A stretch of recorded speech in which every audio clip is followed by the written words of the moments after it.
Okay, the public hearing scheduled for 6:40 will be called to order. Clerk, call the roll. Mrs. Brown? Here. Dr. Estrop? Here. Mrs. Houston? Here. Mrs. Tackett? Here. Mr. Rue? Here. We'll go ahead and go right to staff report. Yes, Commissioners, on this item, it's related to the Sycamore Ridge Housing Development Project. Sycamore Ridge is located at the corner of Burnett and Leffel. It is an approximate 222 new single-family home development with an estimated value range of $225,000 to $275,000. The project is broken down into 9 total TIF districts, and what that means is they will phase the project out over time, over a period of time. Design, Develop, Construct is the developer. The home builder will be D.R. Horton for this project.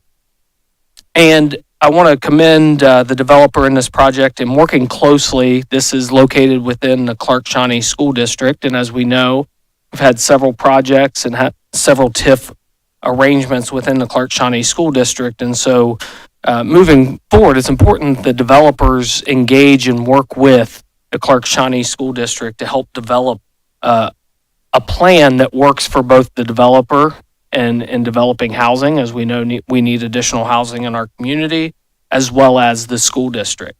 One of the challenges for the school district identified is really upfront capital dollars. So yes, the students aren't going to come all at one time, but the school district has to be able to plan ahead and plan accordingly, i.e. expansion of classroom space, buses, those types of things take a while to plan out and to put into action. And so having upfront access to dollars is important. And so this developer sat down with the school district, worked with them on that matter, and came up with a school compensation agreement that works again for the developer and for the school district.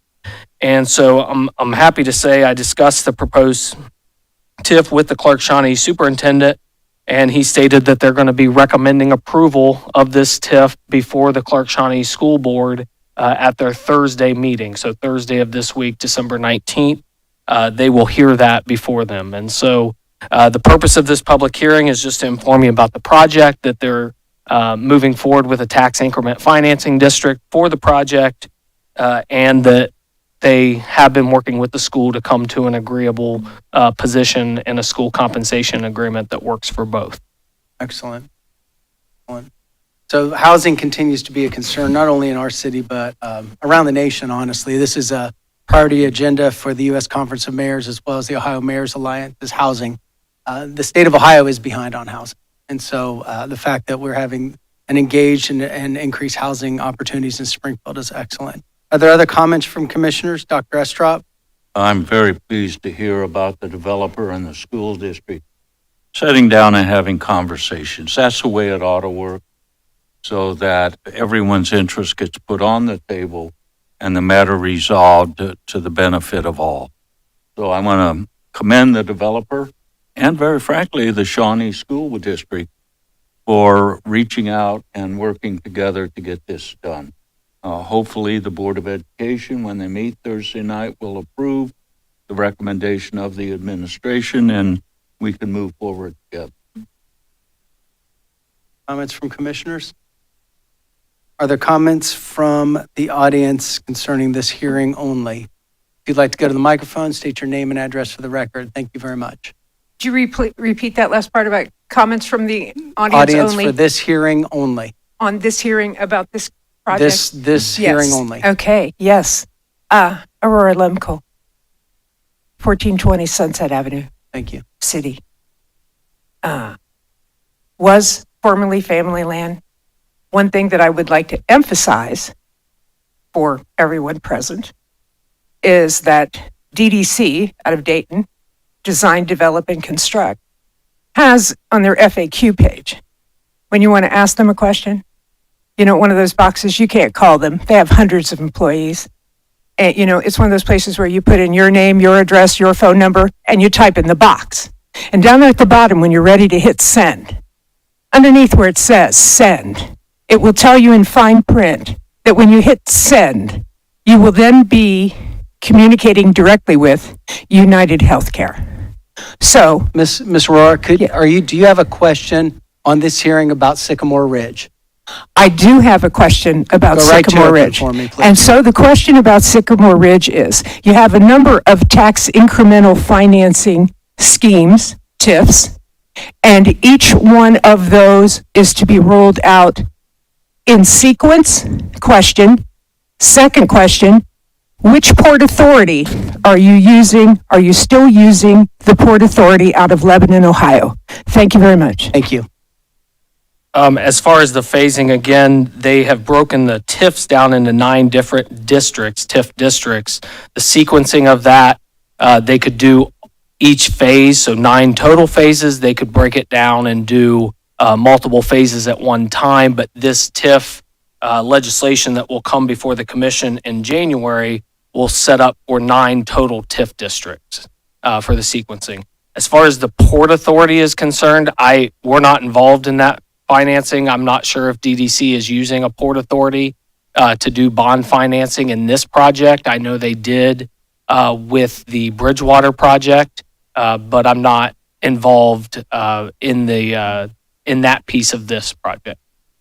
I think to note that the fact that, again, the developer had a lot of communication with the school district, and the school district is favorable, and the fact that the developer saw the need to basically prevent some upfront expenses, upfront cash to satisfy the district enough to get them to approve this or to recommend this.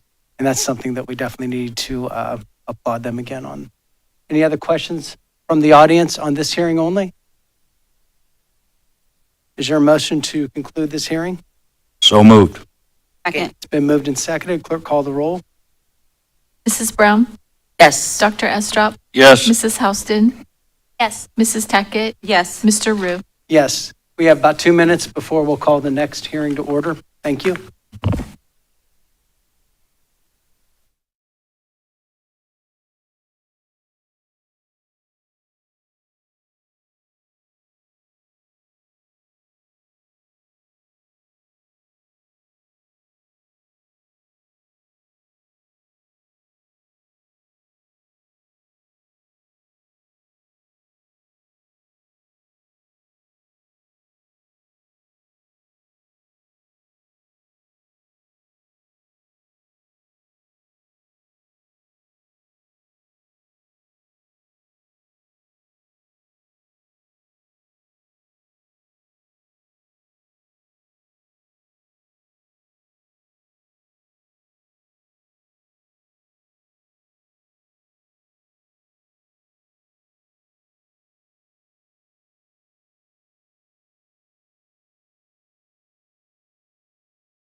Schedule for 6:50 is called to order. Clerk, call the roll.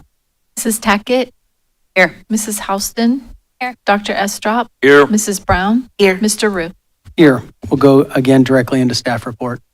Yes, Commission, this project or TIF is proposed for the Maple Grove subdivision. Maple Grove is located across from the east side Walmart off of Tuttle Road and 40. It is proposing the construction of 110 new single-family homes with an estimated value range of $360,000 to $400,000.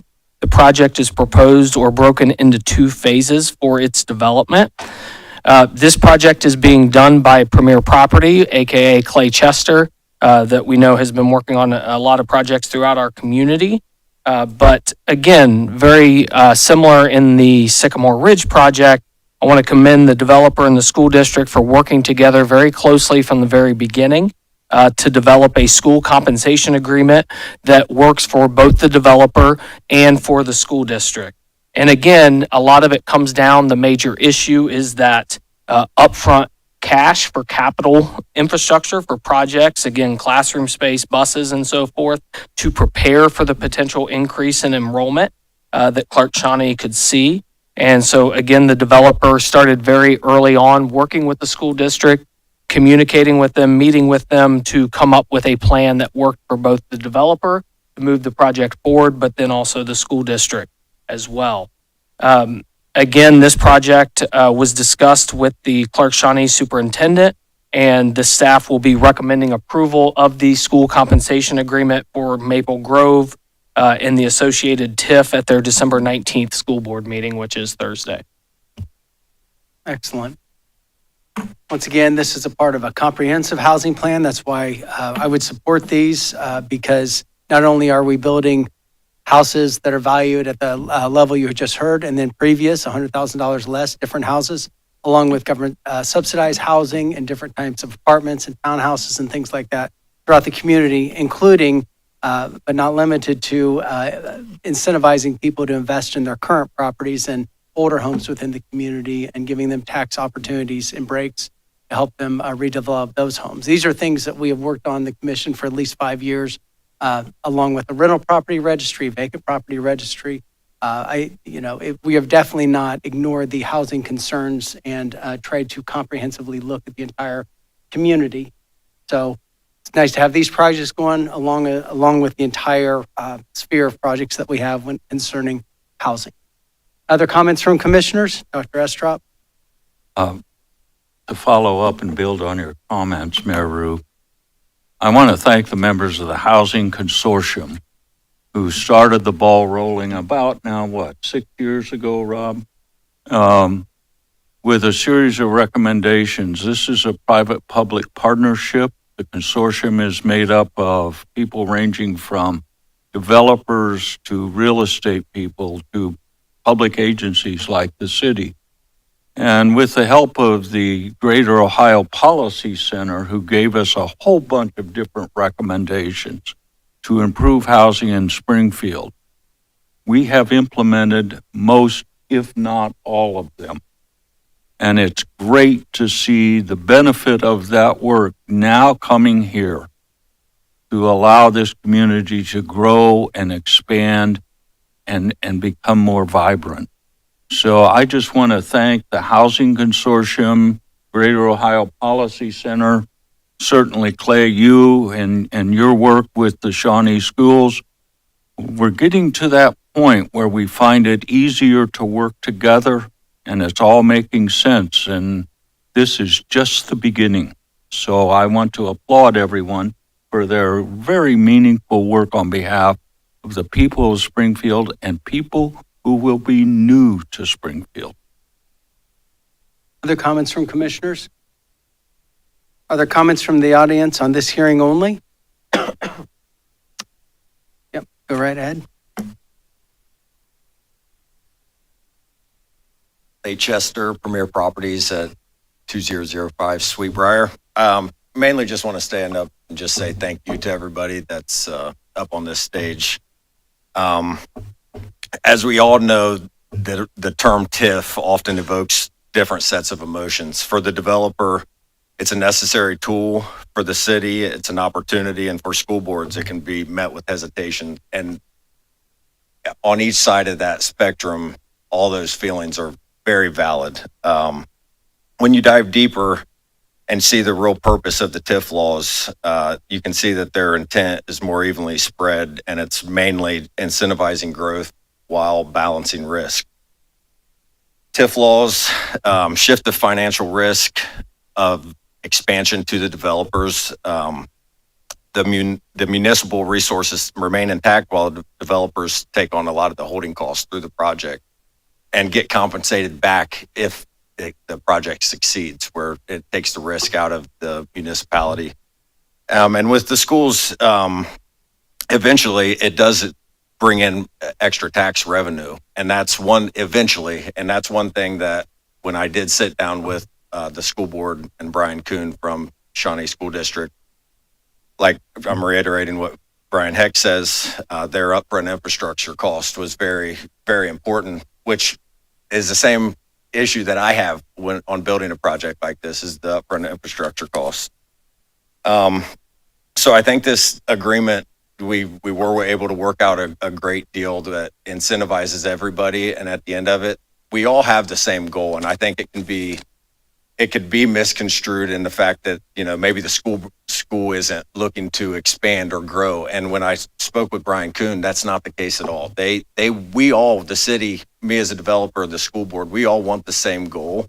And we just had to figure out the right path on getting there. And I think we really brought it together. And honestly, I think together, this is a step in the right direction with townships and the city and the county working together. I think as a community and citizens included, going to take us a lot farther than if we're working in isolation. So hopefully this is the start of, like you said, Mr. Estrop, great things to come. I'm excited for the city. And I also want to take a minute for everybody that's up on the stage. The last, half year or so has been extremely difficult. That maybe you signed up for it, maybe it came unexpected, but I do want to say thank you. And no matter, obviously we're all going to have disagreements, but one who does nothing wrong. And it's really easy to stand on the sidelines and point fingers and tell somebody how they're doing wrong. But I think honestly, we're going to see you. We chose you as a community to be on that stage. And I think the silent majority trusts the decisions you're making and support you. And when the next election does come up for our leadership, it'll be clear how many actually think they can do a better job than you by how many names are on that ticket. So thank you. And I'm looking forward to what's to come. Thank you. Thanks, Clay. Other comments from the audience? Is there a motion to adjourn the hearing? So move. Second. It's been moved and seconded. Clerk, call the roll. Mrs. Houston? Dr. Estrop? Yes. Mrs. Brown? Yes. Mrs. Tackett? Yes. Mr. Rue? Yes. We'll have about a minute before we start our 7 o'clock formal meeting.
Formal meeting of City Commission's called to order. Clerk, call the roll.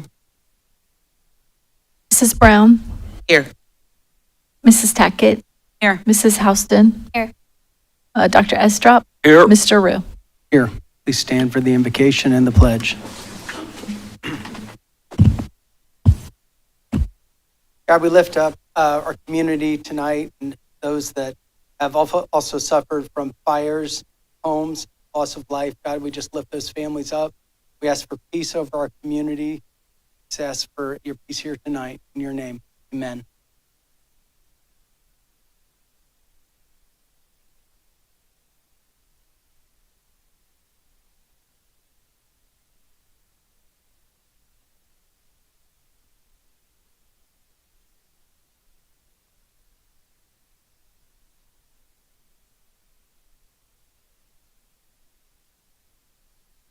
there a motion to approve minutes? So moved. Second. It's been moved and seconded. Clerk, call the roll.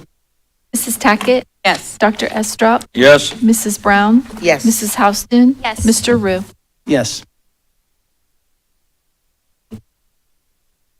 The City Commission remains committed to creating an environment that allows civil and constructive dialogue as we work collectively to face the challenges in our community. We'll continue to have public comment period at the beginning of our meeting. Those wish to speak need to fill out the comment card. No cards will be accepted after 15 minutes after roll call. Failure to complete this card completely or with truthful information will disqualify from you speaking tonight. If you do fill out information that's false, you'll be ineligible to speak tonight and the next meeting. We'll ask that you also provide a state driver's license and ID to speak. If the speaker's been found to provide that qualification, if the speaker's been found to lie, they'll be disqualified, basically. After the public comment period, we'll hold the City Commission comment period and have an opportunity for commissioners to answer and respond to public comment. We'll also ask the city manager to answer any questions posed during the public comment period that do not require additional research. Questions that require additional research by the staff will be followed up over the next couple of days, and the person asking the question will be contacted as long as they have filled out the card completely and has the correct information. Again, we want to create a conductive environment and have good dialogue, and we'll continue to learn and evolve in this process as we move forward. As a special note, please note that the next meeting, December 31st, the commission meeting will be held at 9 a.m. To allow individuals to spend New Year's Eve with their families, and if they're celebrating an anniversary, they can also celebrate that night too. Okay. We'll go ahead and move on to comments. I have Robert Spinelli, you're first. If you go up, 921 Gothic Street. First off, the housing, great to see that there's going to be new houses built. But my question is, what are we doing about what's going on right now? We have so many camps all over the city. I'm working with an organization where we're trying to get coats and blankets for these people, and we've come into whole families that are in these camps. Some of these people have jobs, they just can't afford to rent. Some of these people are just down and out on their luck. They've lost a job.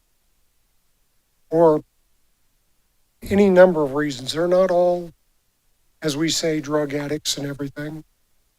Anybody's 2 paychecks away from being homeless. Why have we not taken one of our buildings or one of the old hospitals or schools or nursing homes and made it into a temporary shelter during the winter for these people? I mean, we do have the soup kitchen. Fred's doing an awesome job down there on West Main Street. We have the one on the south end. But there are so many homeless out there. Why are we not doing anything right now? I mean, it's overwhelming how many homeless people there are. And it really is a shame to see little kids out there that are homeless. In America, we're supposed to be the land of plenty. But yet, there just doesn't seem to be any room for them at this temporary moment. So my question would be to you is there any way we can take one of those buildings and make it into an overnight shelter for people? Thank you. Thank you. William A. Monaghan, 1323 Broadway Street. Thank you, Rob Rue, 1845 North Fountain Boulevard. I wanted to apologize for the remark 2 meetings ago. The microphone picked up 2 words I said that included a crude comment. I wanted to assure you they weren't directed at any of you. A member of the audience had made a similarly crude remark to 2 of the women that were leaving, and I just fired back in kind. It was not directed at you guys. Apologize for that. It does bring up, I did notice when I saw that again on YouTube, that remark was still there, whereas early in the summer, a member of the commission made a similar crude remark caught on a hot mic using the SHIT word to describe some members of the audience. And that was removed, but my crude remark wasn't removed. So it kind of raises a kind of a series of double standards. Like, why is that? I mean, I guess, A, are you allowed to alter the public record like that? If not, you should restore the correct record from that meeting and put it back up as it appeared live. If you are allowed to remove those, I would ask you to remove that remark because it's not appropriate for this setting. But the other double standard that raised was a person from the audience who supports you guys makes a crude remark from his seat, he doesn't get kicked out. If our people, the people who are asking you to care more about the people who are being put into hardship by your policies, if they dare even clap for one of our members, you throw them out. Similarly, you tell us that we may only address you, but at that meeting, Jacob Payan's videographer stood here, looked down the aisle at us, and just issued under 3 minutes worth of insults at us. And yet you didn't tell him once to turn around and address you. So I'm asking you at the end of this meeting if you'd explain those double standards. Thank you. Thank you. Diane Daniels?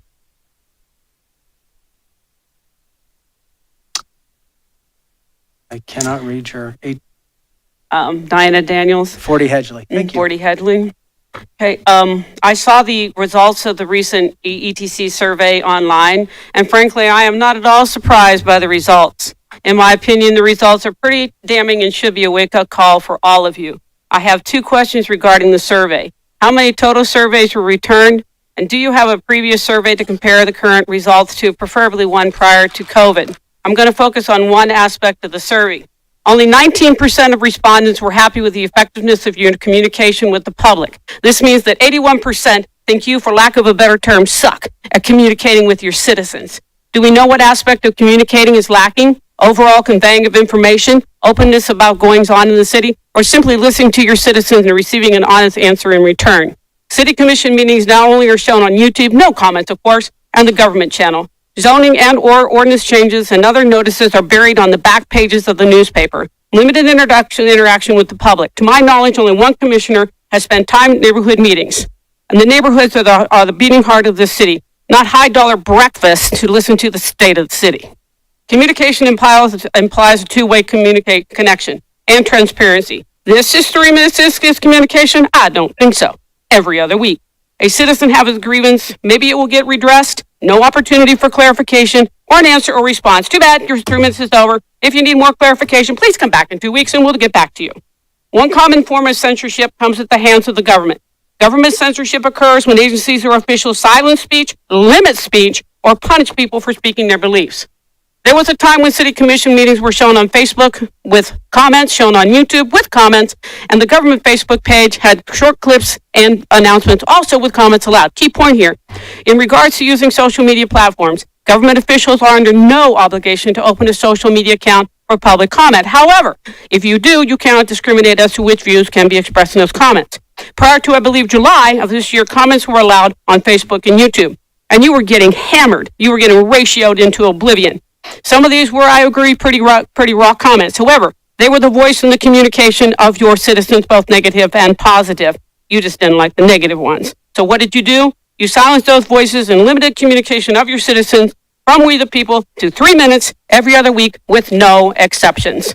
Rather than engage in censorship, I would like you to refer you to Supreme Court Justice Louis Brandeis, first Jew to sit the bench, serving from 1916 to 1939, and he said, he counseled people living in the United States to resolve their differences in values and beliefs and ideas by resorting to more speech, not enforced silence. Thank you. Mark Sanders, 2254 Snyder-Domer Road.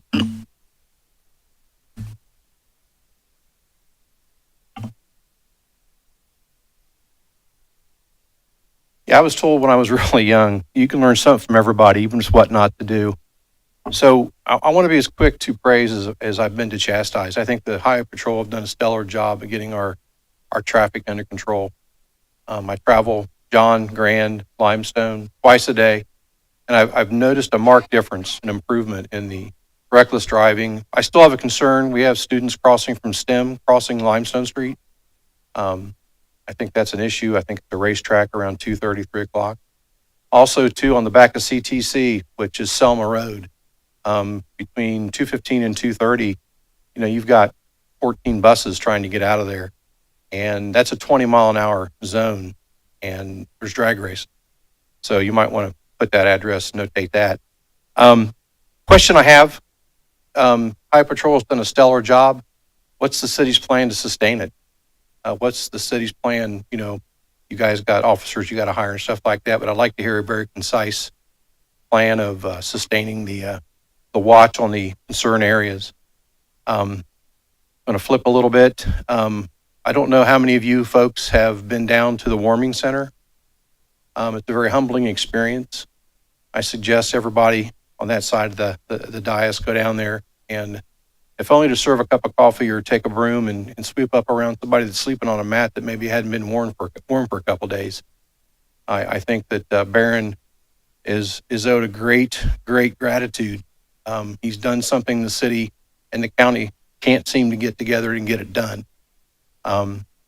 You got people coming up with Christmas.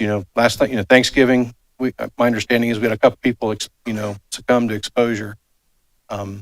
All I know is that I saw some kids with some very hollow eyes and didn't have shoes walking around that church, and they were grateful for what they had. I suggest you guys go down there and make a visit, if only to see your face. I think it would go yards to make Barron feel a lot better for digging into his own pocket and striking that match that people have actually helped him keep going. So again, a plan. Thank you. Barron, 424, South Fountain, where your warming shelter is. Hi, guys. Thanks, Mark. I knew he didn't see me standing back there. Anybody doesn't know, I'm Barron Seelig. I'm a street pastor here in Springfield, Ohio. Got really cold. They've got a lot of politics going on with the homeless shelters and things like that. I'm going to be honest with you. I just got tired of people leaning on shovels and praying for holes. So I said, I'm going to do something. I have to give the city major prop. Within 24 hours, I had the paperwork that I needed to get that done. I've had at least 2 city commissioners and our mayor have been down there to see what's going on. I had no idea that it was going to be what it is. It's turned into a movement.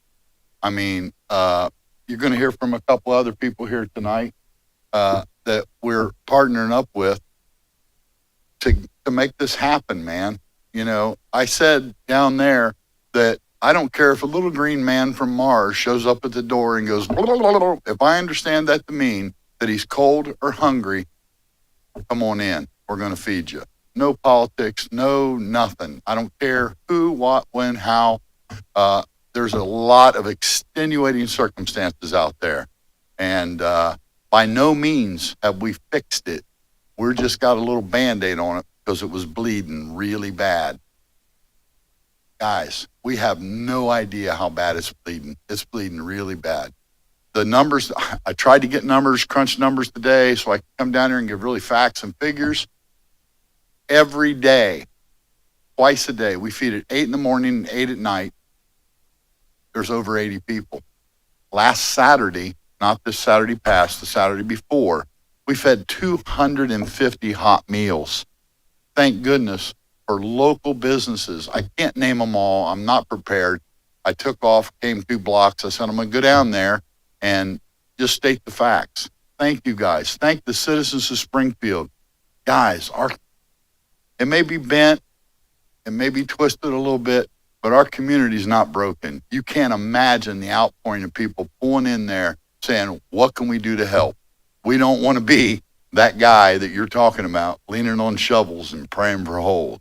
There's people right here in this auditorium that have went way above and beyond, and it's amazing. I'm determined, I want to officially go on the record as saying that I'm going to do everything I can to own the executive end in the next 6 months. I don't know how we're going to work that out, but I'm going to pray for it, and I'm going to do it. There's a need here, guys, and you're going to hear from some other people. I'm going to let them, I don't want to steal their glory of stuff that we've done, and thank you for giving me more than 3 minutes, and Thanks for what you're doing. Thanks for your heart. Appreciate you. Go on Facebook, Springfield Warming Center, and catch up on what we're doing down there, and by all means, come on down. We're open 24 hours. Thanks, Barron. Charles Jackson, 2212 Kenton Street.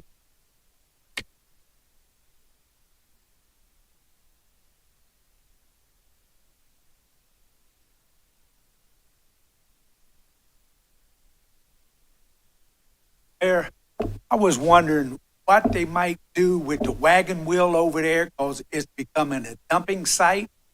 There's an old raggedy trailer sitting there, and somebody done threw out a bunch of automobile tires.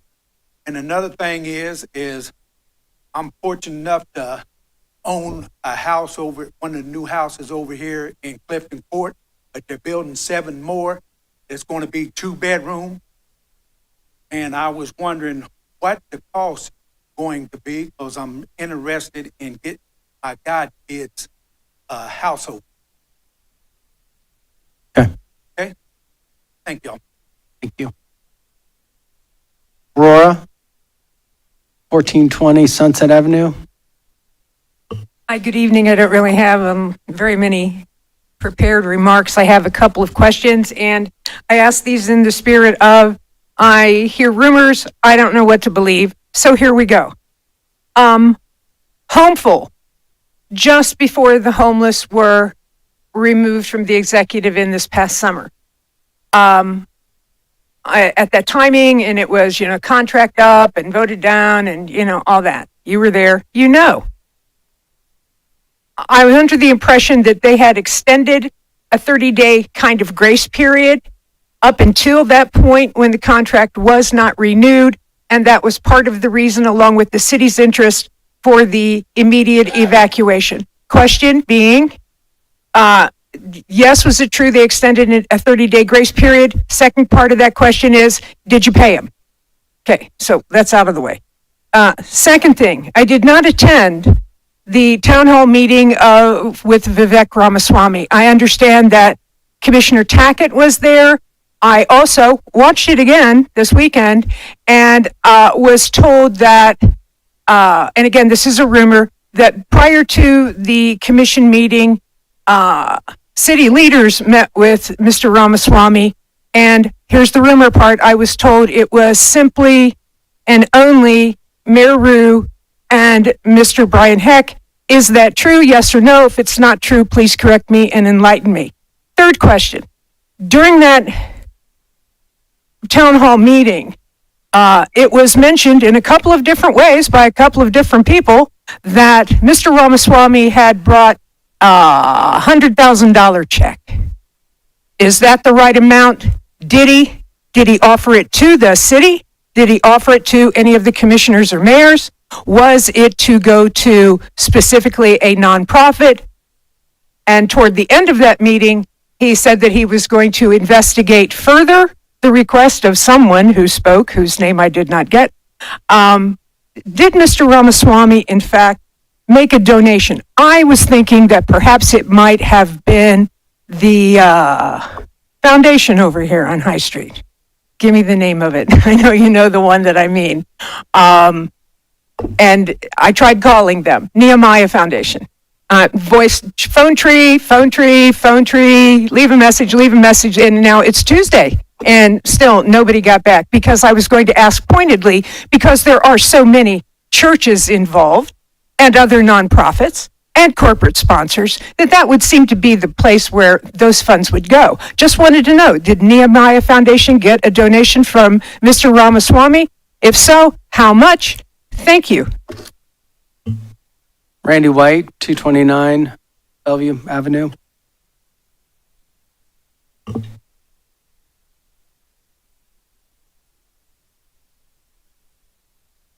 Good evening. My name is Randy White. I'm here to show support for my friends, acquaintances, and neighbors that will soon be jobless because of others' mistakes and your vote to join Rita. They do their jobs with great attention to detail, even knowing they will soon be out of the jobs they enjoy. The Commission has used semantics, saying they will have jobs after the rollover, but will not put it into writing. Is it the economy of the home occupations and working from home, or was it the loss of one of our bigger employers sharing tax information that has brought us to this point? According to folks I know in different communities that have nearby that have tried Rita. Many have returned to doing it in-house again. Quite possibly they aren't the agency everyone is hoping for.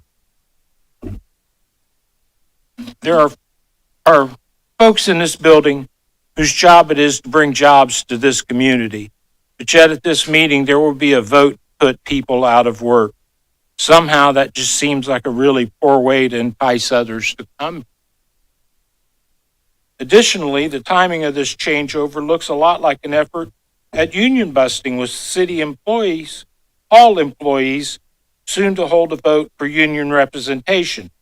They are the only group of city employees without representation. Thank you. Thank you.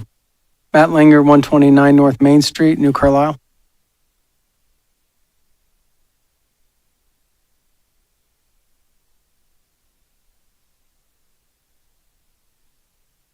Hello, Matt Langer, 129 North Main Street. I just got a couple of questions. Last couple of years, I've seen a lot of left service with the city of Springfield.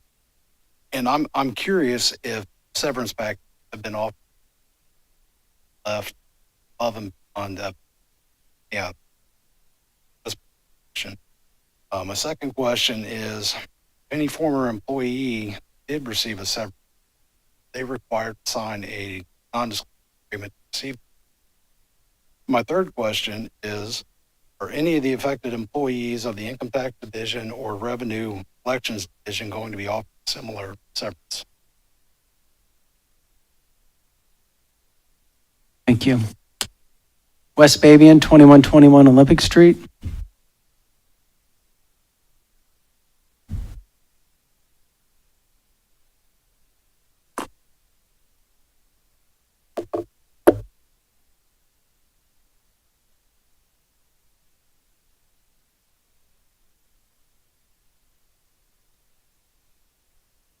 That Thank you.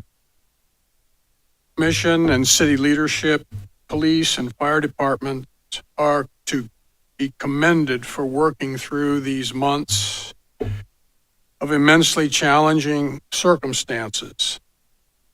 I believe you have listened and responded in positive ways, and that is appreciated by many.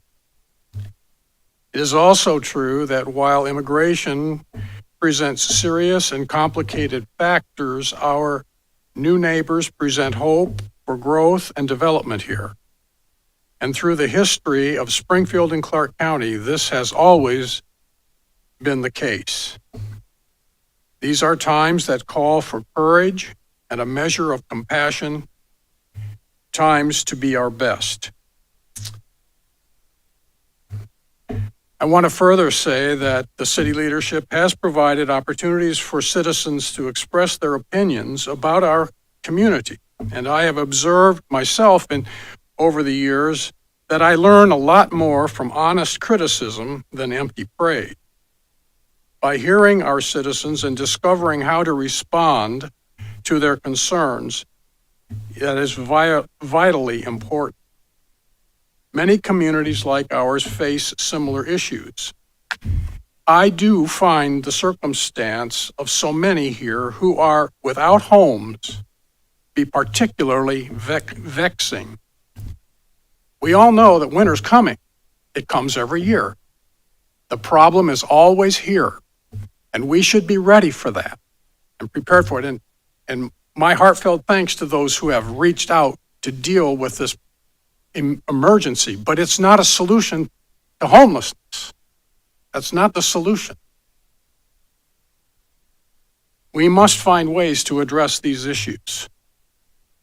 I will say that while there is a lot of room for improvement, of course, I believe that we are making progress as a community, and I'm proud of our city and what we are about in many ways. Recent days have seen large, diverse, and happy crowds enjoying great and positive events. And in this season of hope and joy, we can look forward and work together toward what is better for us all. Thank you. Thank you.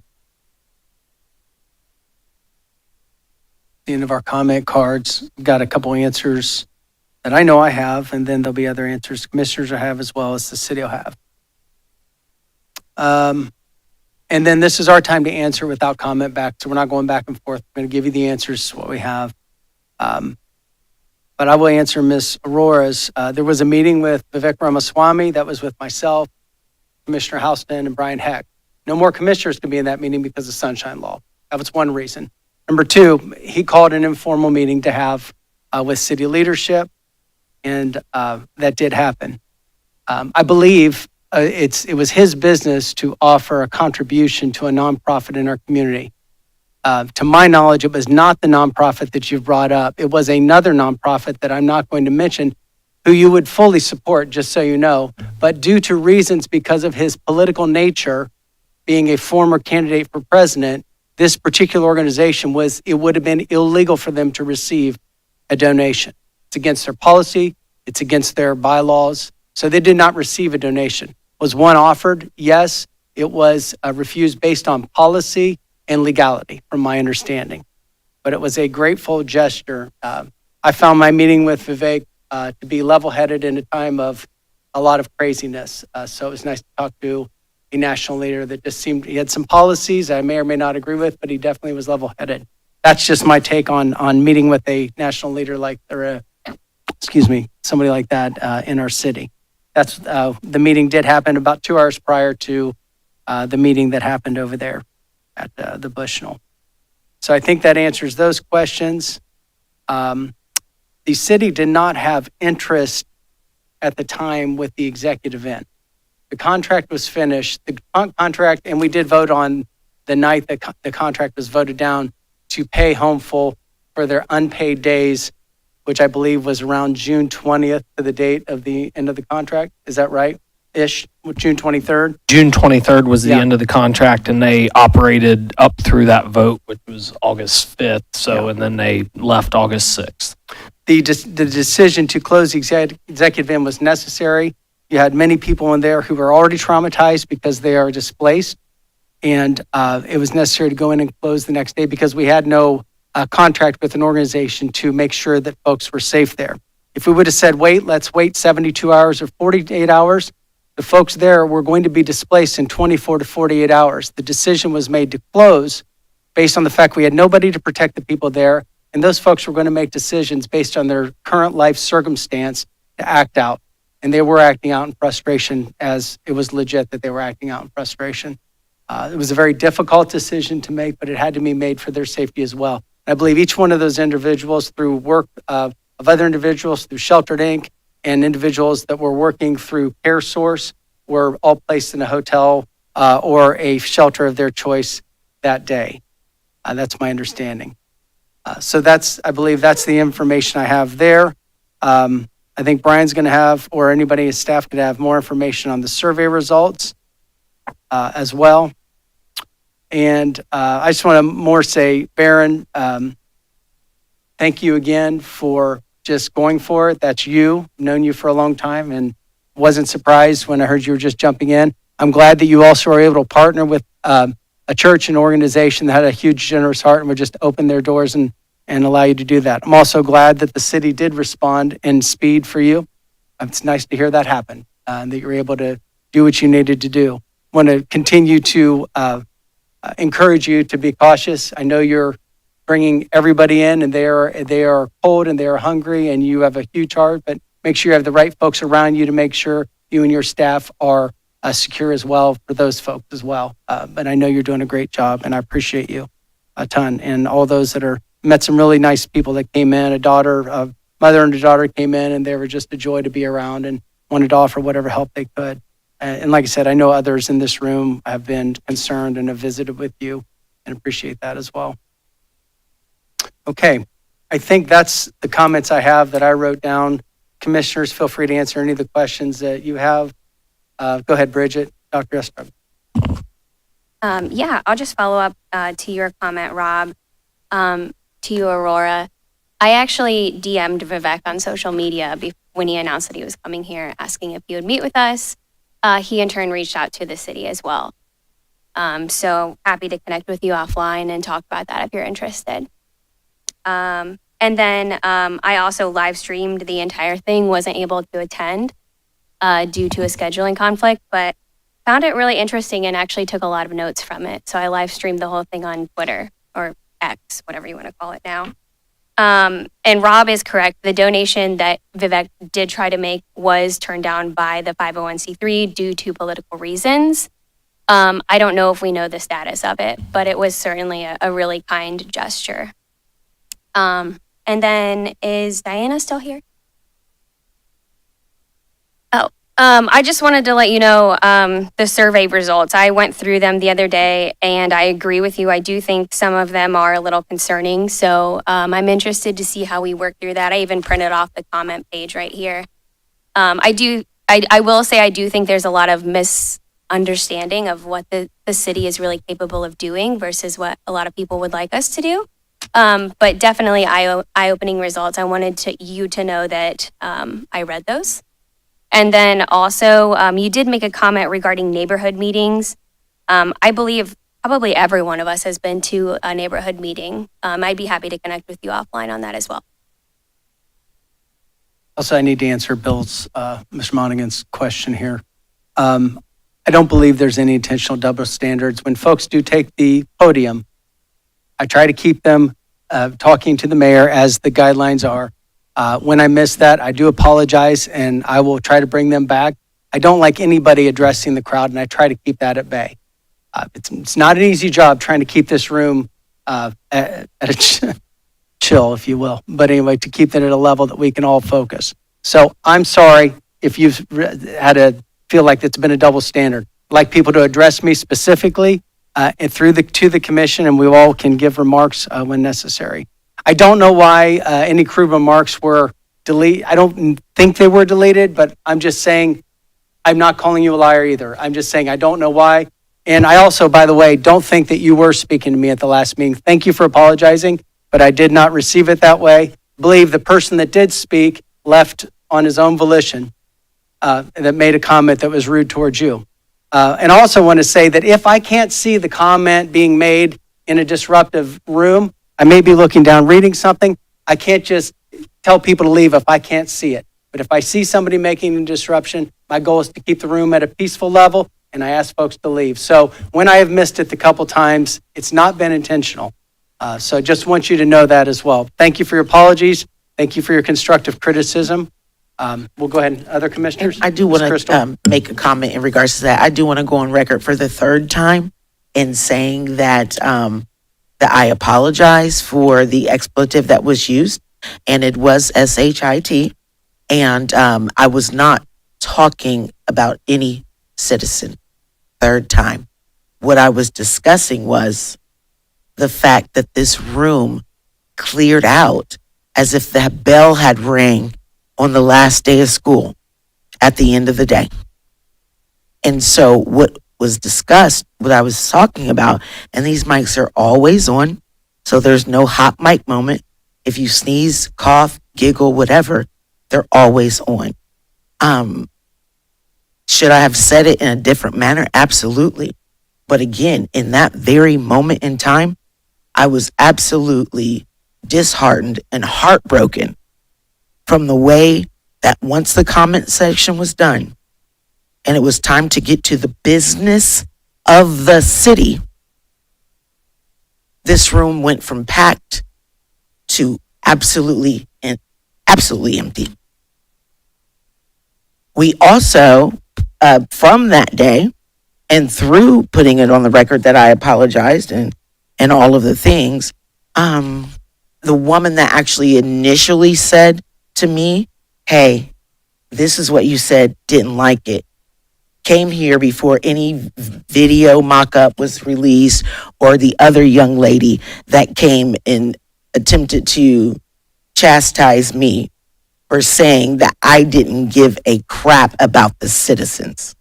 Not what I said. So I am aware that there are videos out there.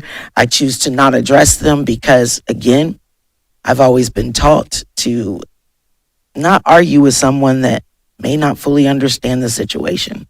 So I said what I said. I meant what I said. I apologized for saying and adding an expletive to that. So I do not know, and I have not asked for anyone to remove that. because I still stand on what I say. So to my knowledge, it is still posted there. And if it is gone, I would definitely encourage whoever took it down to let it flow. I said what I said and I meant what I said. I've apologized. Again, this is the third time publicly, and it is what it is at this point. But I would never ask anybody to try to cover up anything that I said, because what you see is what you get from me. Thank you. Thank you. Dr. Estrop? I'd like to make comments on several topics. First and foremost, I think the survey offers us some great opportunities to improve. And knowing that may be as good, if not better, than knowing what we're doing well. And if we do not take the opportunity to improve, shame on us. Point 2, regarding the homeless situation. Thank you so much for all you're doing. And I'm pleased to hear that the city responded in a timely manner. We should. I want to take you back to that special meeting on Monday, though, and remind you of several things that were said. I changed my vote that night based on 2 things. 1, a promise that we would save the city $1 million. And 2, no one would be put out on the street. Shelter Inc. said that night, no one, and I've watched the tape. If you don't believe me, watch the tape. No one will be put on the street. We don't need the executive in. We don't need that. We can handle all of the homeless situation with funding from OIC. That was a commitment that was made that night. I even asked before I vote, this is what I've heard. And the answer to both was yes. So if there are people experiencing homelessness now, I strongly encourage you to contact Shelter Inc. because they committed publicly to this commission and to this community that they would provide the services necessary so no one was on the street. And as I said, if you don't believe me, go back and watch the tape. It's there. And lastly, I want to say this. I hope everyone has, in light of some immediate past problems, that we have a safe and happy holiday season. Unfortunately, as Rob pointed out at the beginning, we've had some terrible deaths due to a fire here in the city. I hope we will all take advantage to just double check and make sure that our homes and our workplaces are as safe as possible. So I wish you all a safe and happy holiday season. Commissioner Tackett, right before you go, I do want to say huge shout out, Mr. Barron. Huge shout out. My nieces and all of their friends, and I couldn't come with them that day because I had a scheduling conflict, but to see what I still call kids, right? They're 28, 27, somewhere around there, but they're still kids to me. To see them mobilizing, and they brought my mom, they took their grandma with them. You know, my cousins went with them. It was a huge movement of people that came in to serve and to volunteer on that Saturday. I want to say 2 Saturdays ago. So your heart and what you're doing for everybody is pouring over to people that I don't think you would have ever have imagined, you know, who are now answering your call. So I definitely appreciate that and was able to see your passion transfer to kids. So thank you. And last but not least, I think my colleagues covered a lot of topics tonight, so I don't have to say as much.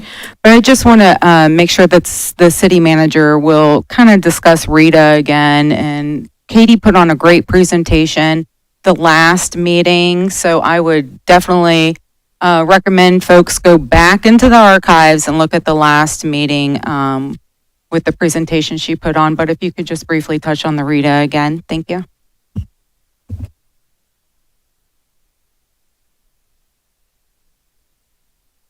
So we have several questions. I'll try to take them from the beginning when we started. The first was, what are we doing with the homeless camps? I know there was a census conducted here probably over a month ago now, where community development arranged staff from our organization, police, fire, code enforcement, and community development. I know Commissioner Tackett attended those as well, and they went out and conducted a census of all the known encampments.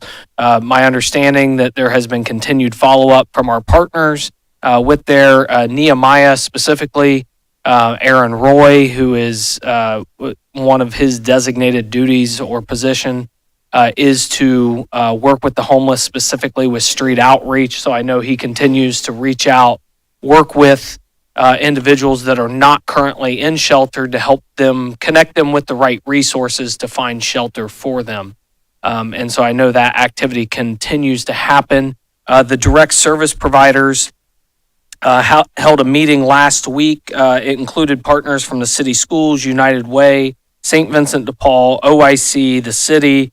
I know others were invited, not able to attend, but to talk about exactly that, is developing a long-term strategy.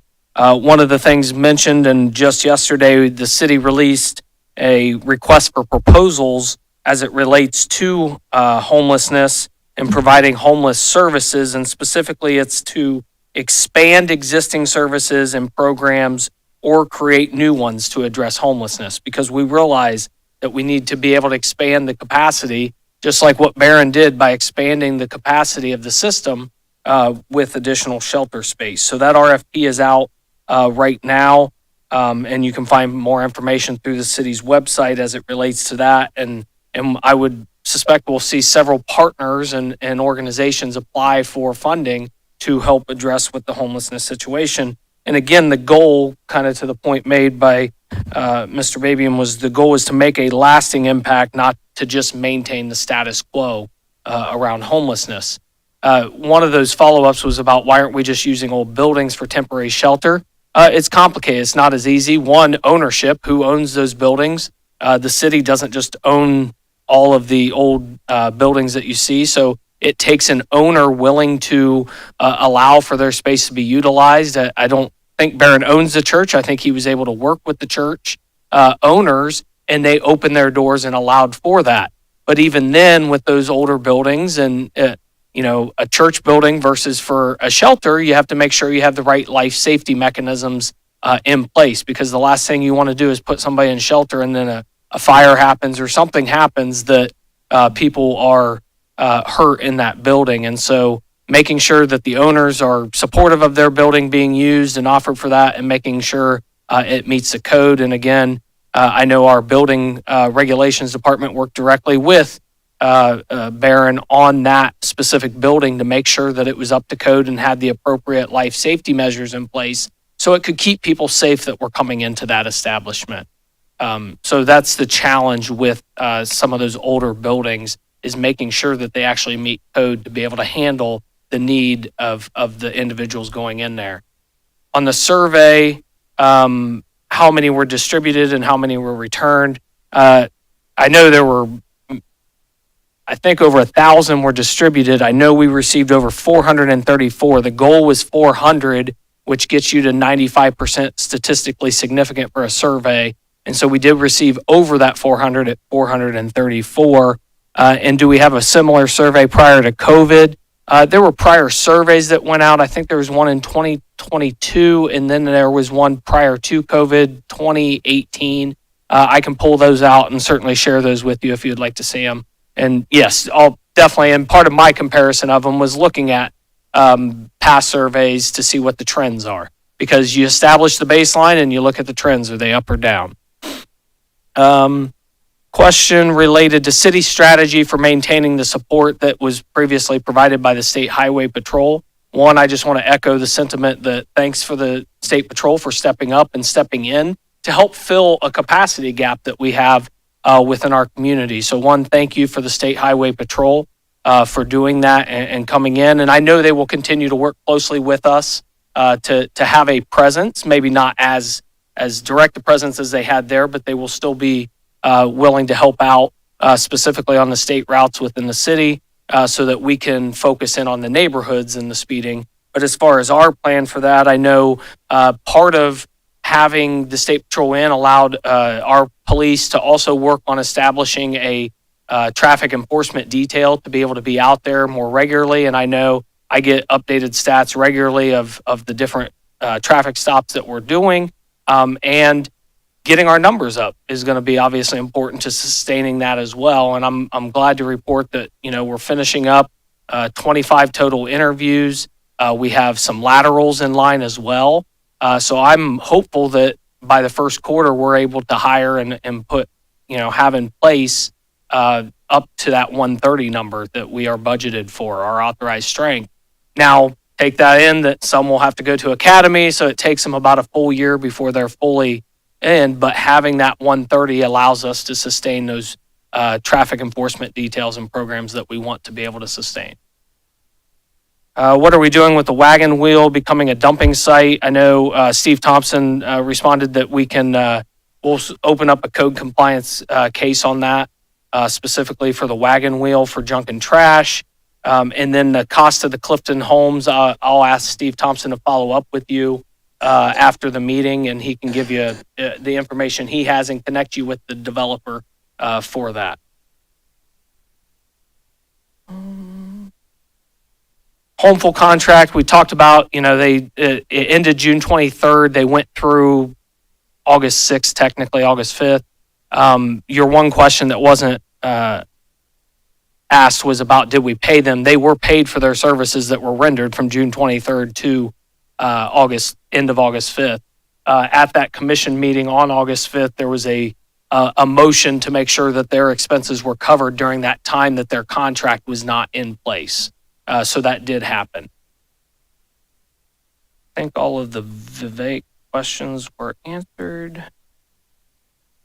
And then I know Jill Allen on the employee related questions to severance packages. This is Matt. This is your question. So some of the employees that have left over the years have signed, if you're referring to a separation agreement, maybe, there's not any non-disclosure language in there. There's non-disparaging language, but there's nothing that would be non-disclosure. So if you want to talk further about that, I'm happy to speak with you too.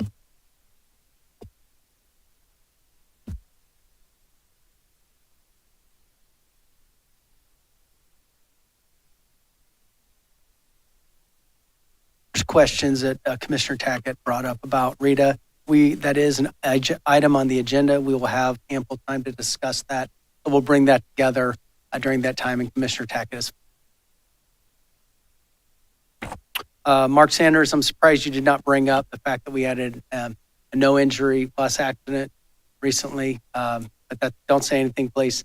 We're just very grateful. Two factors that were important. One, no injuries whatsoever. And these were not immigrant drivers at all that were involved. And those are factors that I want to know because I know that this meeting would have looked different. And I do commend our chief that continues to look after the traffic enforcement. And in a way, the State Highway Patrol did jumpstart us and give us some good guidelines. And the data that Brian's talking about was shared with commissioners this week. And so I know that we continue to look after that. So is there any other questions that we can answer tonight? Okay, no other comments from commissioners right now. We'll take a 2-minute break and then we'll continue with our legislative portion of the meeting.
Okay, we'll continue on with our first readings by title only. Authorizing the city manager to enter into an agreement with CBT Company for preventive maintenance services on variable frequency drives at the water treatment plant for an amount not to exceed $234,087. Authorizing the issuance of a purchase order for the purchase of 6 sludge to waste pumps and 4 sludge circulating pumps from the Henry P. Thompson Company for an amount not to exceed $209,500. Authorizing the city manager to enter into a purchase agreement with Clark County Land Reutilization Corporation for the sale of certain real property, being 32 parcels located throughout the city of Springfield. Is there any comments or questions of first readings? Dr. Estrop? I was wondering if Mr. Heck might review each of the items. Yes, Commission, so we have 3 first readings, so I'll just start at the beginning.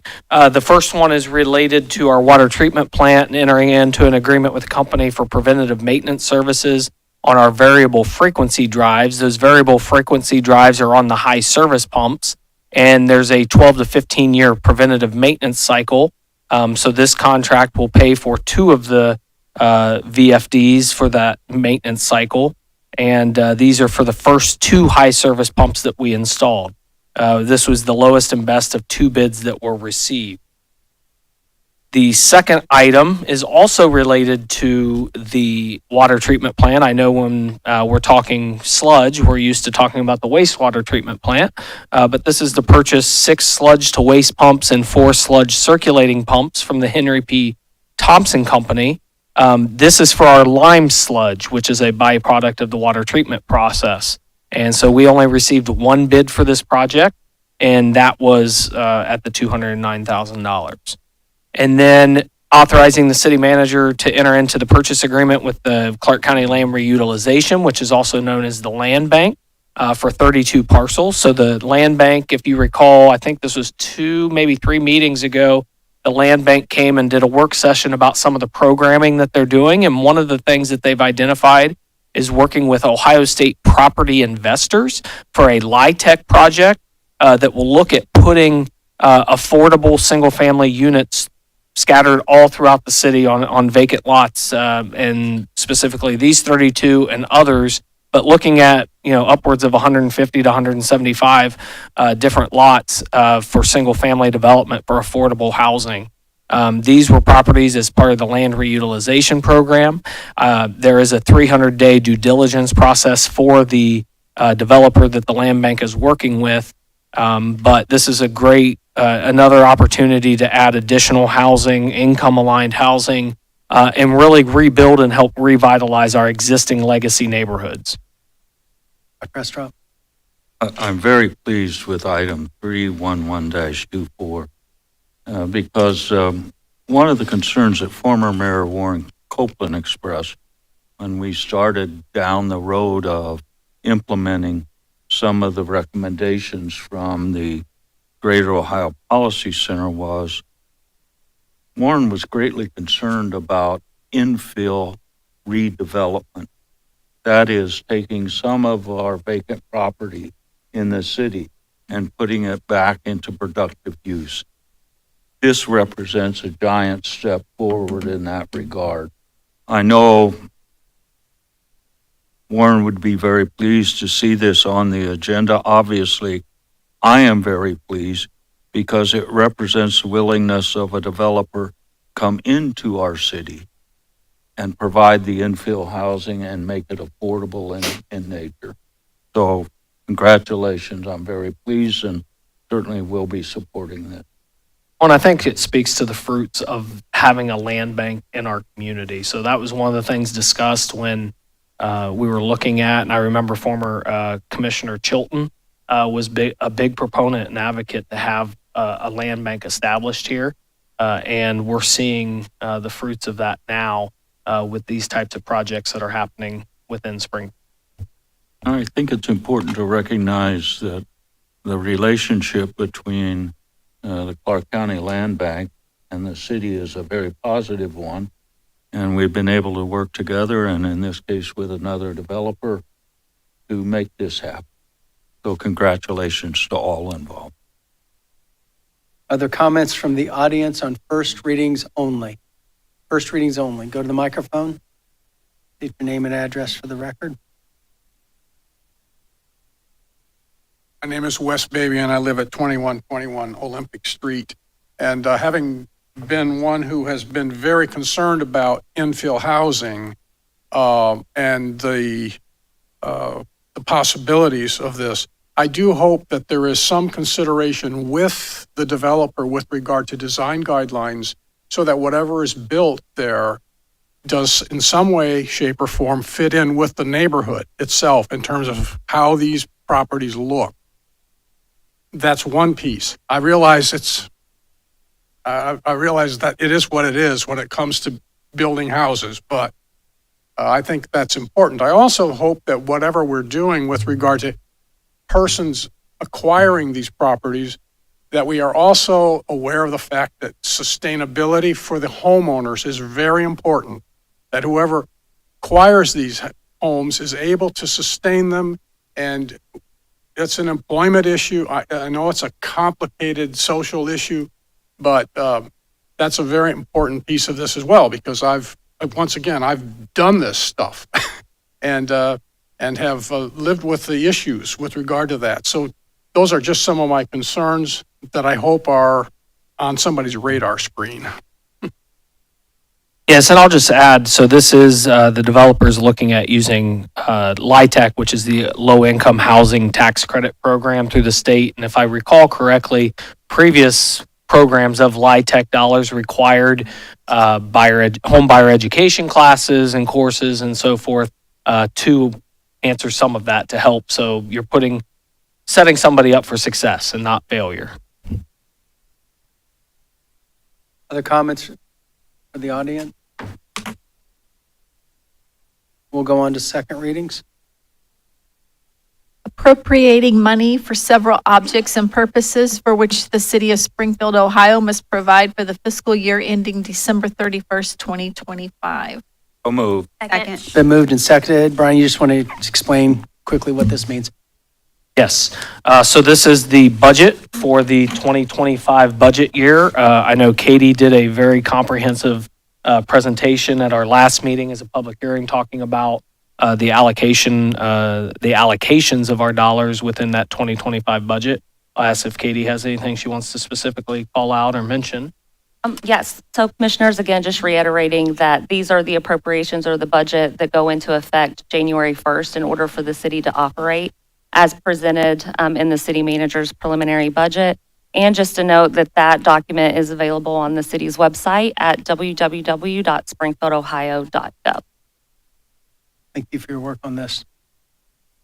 The comments from the audience? Clerk, call the roll. Dr. Estrop? Yes. Mrs. Houston? Yes. Mrs. Brown? Yes. Mrs. Tackett? Yes. Mr. Rue? Yes. Authorizing the city manager to enter into a 3-year agreement with Wolpert Incorporated for consulting services at the Springfield Beckley Municipal Airport for an amount not to exceed $3,894,209 for the initial 3-year period with an option to renew for 2 additional 1-year periods. So moved. Second. Been moved and seconded. Brian, could you do another quick recap? 3.8 million. Yeah, specifically, so as we work for FAA funding, we have to have a consultant on board that helps us with planning, master planning of the airport, Springfield Beckley specifically. You see it's a large dollar amount. Understand that that is based off of grant awards. One of the biggest ones is our major runway that exists there, 624, and the rehabilitation and repaving of that. If that project doesn't move forward or we do not receive funding, then Wolpert doesn't get paid for that project. So they get paid based off of the projects specifically for most of that large amount. Other comments from the audience? Clerk, call the roll. Mrs. Houston? Yes. Mrs. Brown? Yes. Mrs. Tackett? Yes. Dr. Estrop? Yes. Mr. Rue? Yes. Authorizing the city manager to enter into an agreement with the Regional Council of Governments to participate in the Regional Income Tax Agency for the purpose of administration and collection of municipal income tax in the city of Springfield, Ohio. So moved. Second. Been moved and seconded. As promised, Brian, would you go ahead and Katie, would you talk about this a little bit more again? Yeah, I'll just briefly add, and then I'm going to have Katie speak to it. So I talked last meeting, income tax is our lifeblood. So this is something that we have continued to look at over the years, dating back to the performance audit that was conducted in 2016. But looking at, again, providing the most efficient and effective means for our community and our organization is what is really this issue comes down to. And looking at, I know Rita has over 225 members that utilize Rita in their tax collection, and a big push in the last few years has been specifically because of remote work and the challenges associated with remote work. Certainly, and commissioners, I'll reiterate a lot of what Brian has said and that you heard at the last meeting. While our community has experienced growth, which is a lot of what we talked about with the number of jobs added and the number of single-family housing units with the development that we've seen in the community, that unfortunately has not been reflected in our income tax revenues, which, as Brian mentioned, is critical to funding our core services like public safety, infrastructure investments, including road paving, the Neighborhood Streets Paving Program, economic development, and the services that we provide in our neighborhood. I'll reiterate the advantages that Brian mentioned with Rita, in that they have access to federal tax filing data, which allows them to cross-reference, address noncompliance, ensure everyone is paying their fair share, and recovering those owed revenues for the city. Additionally, they're uniquely positioned to handle the challenges posed by remote work, which is those changes at the state level with COVID that Brian has mentioned. I think one of the things that we did not mention when we talked about this last meeting was the timeline and customer service aspect of transitioning over to Rita. So this transition is targeted to go live on July 1st, 2025. So what that means for our residents is filing their 2024 income tax return will not be impacted unless it is filed after that July 1st date, which we know the deadline for those is April 15th. To ensure a smooth transition and maintain that high level of customer service, we will maintain one position in income tax that will directly interface with our residents and be available to provide that level of customer service and serve as that liaison with Rita, between the city and Rita. Rita already has an office in Xenia, and we have also been in communication with them to temporarily be on site during those busy weeks of income tax collection, which is around, that would be April of 2026. So we're talking a year and a half away. But if this is passed tonight, the conversations will certainly continue on how we still maintain that level of customer service to our residents that they are used to. And then I just want to add that obviously this recommendation on my part, and certainly I'll speak for Brian, was not made lightly. It's a decision we arrived at after years of careful analysis and tough conversations, as Brian mentioned, with that performance audit. We know that eliminating internal positions is not just a line item on a budget. It impacts people, and it's certainly not something that any of us take lightly. But as stewards of public resources, we have a duty to face challenges head on and make choices that secure our community's future. This is the recommendation from me as finance director and from the city manager in securing the city's future. Again, our income tax is our lifeblood. It's essential to carry out the services that we provide to our community. Thank you. This is difficult, but I know there's headwinds that the city has faced in other cities as far as collecting income taxes, large employers choosing not to voluntarily withhold and letting the taxpayer have to make sure that they file an appropriate timeline. One of the questions that I asked, and I'm sure others did, is, what about the jobs that will, is there opportunity in the organization? We were told yes, some, if not most, not all, could be looked at. And so we did ask that. I was a part of the yes vote to hire our finance director, and I take her advice with a lot of weight. And I've been told that the city will save hundreds of thousands of dollars in doing this, not just the elimination of a department, but more the amount of collection that we'll be able to use this for. So I'll be supporting this, but I wanted to thank you for providing the information. And as difficult as this is, this fiscally responsible and what I as a commissioner am charged with personally, this is where I can make my decision. Other comments from commissioners? Yes, I have just a couple questions, just some clarity pieces. So moving to this system, does it make it more difficult for taxpayers to be able to file their tax? Rita offers online filing, so that's how our residents would file their income tax returns. Again, that is something that we will approach with Rita because we know that we have residents that are accustomed to coming downtown and filing a paper return. We will increase those customer service functions within our first floor with that position that we're keeping in income tax, but also with cross-training staff as well. And then also, out of the number of jobs that were there, how many individuals were able to go into other positions within the organization? Certainly, Commissioner. So one of the things that I want to reiterate, and some of the comments that we see on social media is the city's eliminating jobs at Christmas time. Just want to reiterate that this is a July 1st, 2025 impact. So in evaluating this decision, we wanted to give the folks impacted the most amount of time possible to find positions internally with the city, which will be ongoing, or externally as they evaluate that decision and what's best for them. So this is a 7-month, now 6.5 months out impact to that staff member, as those positions will not be eliminated until July 1st, 2025. We still have an income tax season to get through, which is also what we are planning for behind the scenes to plan for that.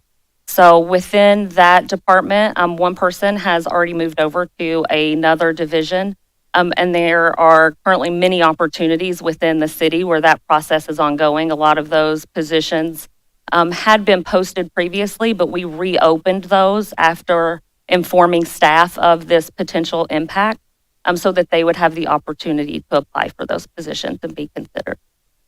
Thank you so much. You're welcome. Comments?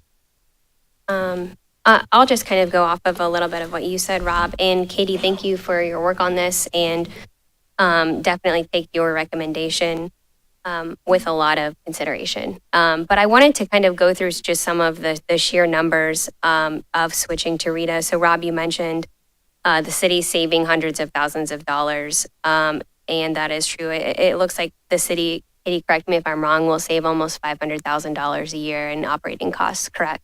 That is correct. And then I did want to also add that that's not accounting for any additional revenue collected. This move certainly isn't unique. There are hundreds of municipalities throughout Ohio that use Rita, including local neighbors like Urbana, Xenia, Hilliard, and Fairborn.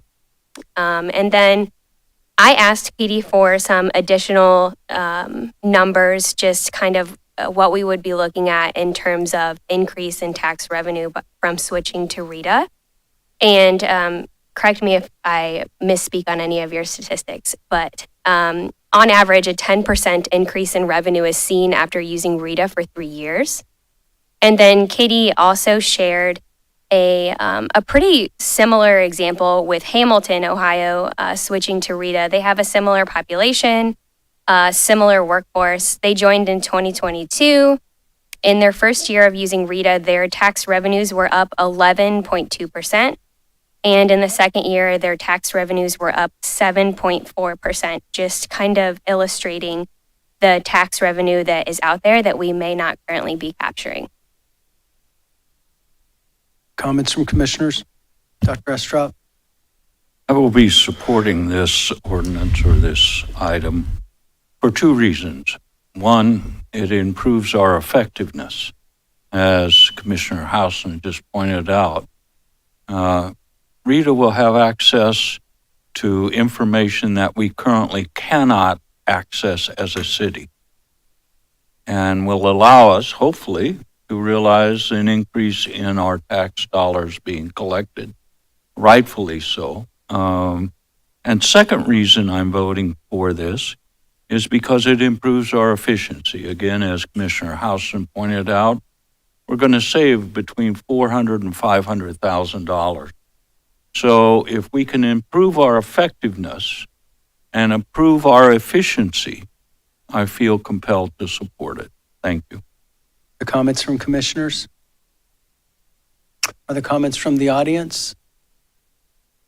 Clerk, call the roll. Mrs. Tackett, Yes. Dr. Estrop, Yes. Mrs. Houston, Yes. Mrs. Brown, Yes. Mr. Rue. Yes.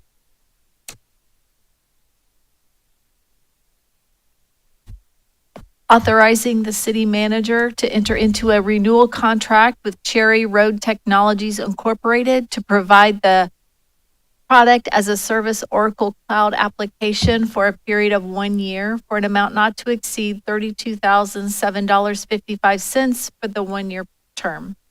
Second. It's been moved and seconded. Are there comments from commissioners? Dr. Estrop? I read in my history about seeking the advice of the Oracle, but I sense this is not the same Oracle.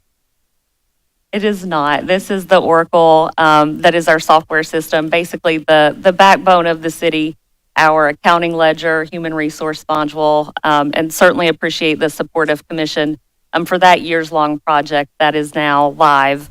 Specifically, this item is for the platform as a service or PaaS, which is for our integrations. So Oracle for the city is similar to a fully equipped workshop. So Oracle is the workshop itself, providing the foundation, that backbone, and the tools are the various integrations from other systems that feed that data into Oracle to be that one point of reference. So this setup allows the city to manage operations efficiently, ensuring everything works together seamless in that one centralized system. Super. Sounds great. Thank you. You're welcome. Comments from the audience? Clerk, call the roll. Mrs. Brown, Yes. Mrs. Tackett, Yes. Dr. Estrop, Yes. Mrs. Houston, Yes. Mr. Rue. Yes. Authorizing the city manager to enter into an enterprise zone agreement with CMH01 Holdings Incorporated. So moved. Second. Been moved and seconded. Other comments from commissioners? Dr. Estrop? Yes, I was wondering if Mr. Heck or Mr. Franson might once again remind us why this is so critically important to us. Yes, I'll just say this is specifically related to the 5C DC data center project that's going on out at the old LexisNexis property, but I'll have Tom speak to the specifics of the investment and number of employees that will be employed at this location. Thank you, Mr. Manager. So yes, this is a 15-year, 100% tax abatement with 5CDC, a data center company based out of Montreal, Canada. So this is their push to build data centers across the U.S., which we talked about at our last meeting. You know, one of the big positives out of this, Mr. Heck mentioned the reuse of the former LexisNexis facility, which is extremely positive. But also it's that diversification into industries, right? So as we look at balancing the economy here, kind of countering those cycles that we find ourselves in related to automotive and transportation related stuff, having investments in technology like data centers is important. The overall investment's up to $1.3 billion. That's assuming that they have some opportunities to grow, which they've identified and think are real. Adding 147,000 square feet of space to that facility out there and adding 100 new jobs, about $12.7 million in new payroll. So all positive around the board there. And those income taxes are shared too with our partners. School district receives 37.5% of that income tax as part of our revenue sharing agreement with the Clark County schools for payrolls over $5 million. So that's certainly a benefit there. And we share some of that with Springfield Township as well. Do I recall correctly that the school district also approved this project? You're correct. This does get notification and then also approved by the Clark County School Board, which they did approve this one unanimously. So we appreciate their support on the TIFs that we had mentioned earlier today, but also these projects as well. Good Thank point. you very much. Mm-hmm. Other comments from the audience? Oh, wait, excuse me. Go ahead. I just want to say, I believe this is the biggest investment in Clark County ever. Is that correct, Tom? Yeah, One for of a the single biggest. project. Yeah, so thank you for all of your work. I know a lot of people put a lot of work into this, including the Greater Springfield Partnership as well. So thank you for all your work. This is incredible for Clark County, and it'll bring really good, high-paying, six-figure jobs. Thank you very much. Other comments from the audience? Clerk, call the roll. Dr. Estrop, Yes. Mrs. Tackett, Yes. Mrs. Brown, Yes. Mrs. Houston, Yes. Mr. Rue. Yes. Authorizing the payment of up to $74,000 to the Board of Clark Commissioner, let me start over. Authorizing the payment of up to $74,000 to the Board of County Commissioners of Clark County, Ohio to obtain planning services from Clark County Springfield Transportation Coordinating Committee for the 2025 calendar year. So moved. Second. It's been moved and seconded. Are there comments from commissioners? Dr. Estrop.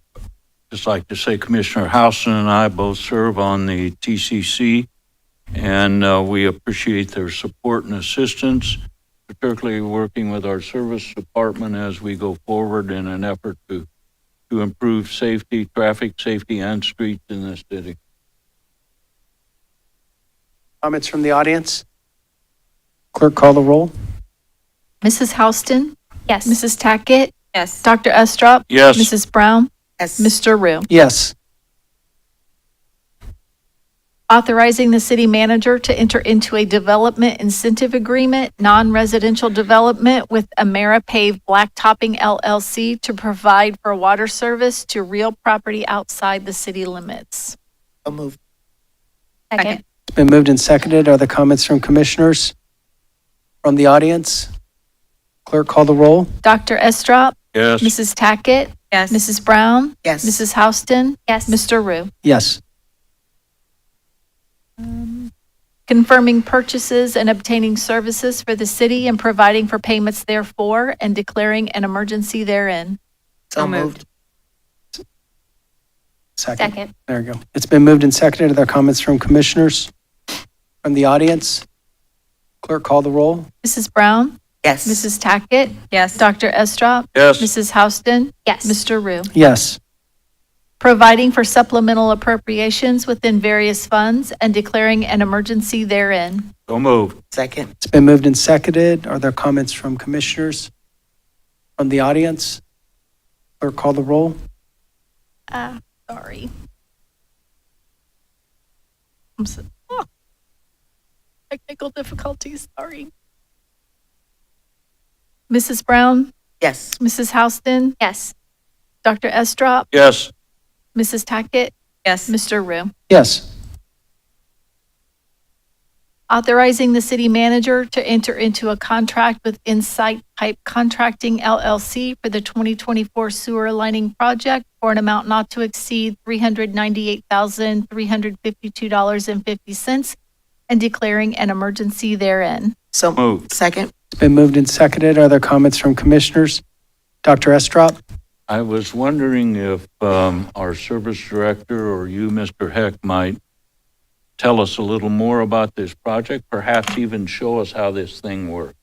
Yes, we'll come back with you on a work session at a later time on how the process of sewer lining works. But this is our sewer lining program, and we're able to take this on every year, and this helps us save existing sewer line pipes versus having to cause a big disruption by ripping up pipes and replacing them. We're able to go in and actually line those pipes, and it cures and it provides additional lifetime or lifespan for those pipes itself. This particular 2024 project will line 4,134 linear feet of sewer pipe in our community, 163 vertical feet of manhole. And then I wanted to point out that this project came in $200,000 less than our engineer's estimate, and we had 5 different bidders for this project, which is a good thing. But this is a great example of being able to be efficient and effective by saving and salvaging pipes versus having to just completely replace them. And not having the inconvenience of having the streets. The major torn up. disruption, yeah, either streets or yards. So I think this is great, and I look forward to the work session where you can demonstrate to everyone how this works. It's pretty cool. The comments from the audience? Clerk, call the roll. Mrs. Tackett, Yes. Mrs. Brown, Yes. Mrs. Houston, Yes. Dr. Estrop, Yes. Mr. Rue. Yes. Authorizing the city manager to enter into amendment number 1 to the Building Demolition and Site Revitalization Program subrecipient agreement with Clark County Land Reutilization Corporation to remove 2 properties from the demolition list and declaring an emergency therein. So moved. Second. Been moved and seconded. Other comments from commissioners? Can we hear just a little bit more about this? Yeah, specifically, commissioners, we had entered into an agreement with the Clark County Land Reutilization or Land Bank, who received money from the state of Ohio, and we were able to utilize those dollars to help demolish structures throughout the community that are past their useful life, best way to put it. But we were able to modify or amend this because 2 of the properties, 1619 Water and 529 Southern, were purchased and are going to be rehabilitated. So a great use that we'll see these back in productive use. So it reduces the list down to those 32 properties. Super good news. Comments from the audience? Clerk, call the roll. Dr. Estrop, Yes. Mrs. Houston, Yes. Mrs. Brown, Yes. Mrs. Tackett, Yes. Mr. Rue. Yes. The next 2 items were added to the agenda. Consenting to the reappointment of Daniel Slater to the Airport Advisory Board and declaring an emergency therein. So move. Second. It's been moved and seconded. Other comments from commissioners? From the audience? Clerk, call the roll. Mrs. Brown, Yes. Mrs. Houston, Yes. Mrs. Tackett, Yes. Dr. Estrop, Yes. Mr. Rue. Yes. Appointing Charles Nicholas Heimlich to the Civil Service Commission and declaring an emergency therein. So moved. Second. It's been moved and seconded. I'll say a comment. It's really nice. Former fire chief wanting to get involved community, so appreciate his desire to stay involved in our community. Other comments from commissioners? From the audience? Clerk, call the roll. Mrs. Houston, Yes. Mrs. Tackett, Yes. Dr. Estrop, Yes. Mrs. Brown, Yes. Mr. Rue. Yes. Are there announcements from commissioners? Merry Christmas. Yes. Yes. Peaceful holiday. Just a reminder, our next meeting on December 31st will be at 9 a.m. Bring your coffee. Okay. Is there a motion to adjourn? So moved. Second. It's been moved and seconded. Clerk, call the roll. Mrs. Tackett, Yes. Dr. Estrop, Yes. Mrs. Brown, Yes. Mrs. Houston, Yes. Mr. Rue. Yes. Thank you. Thanks for coming.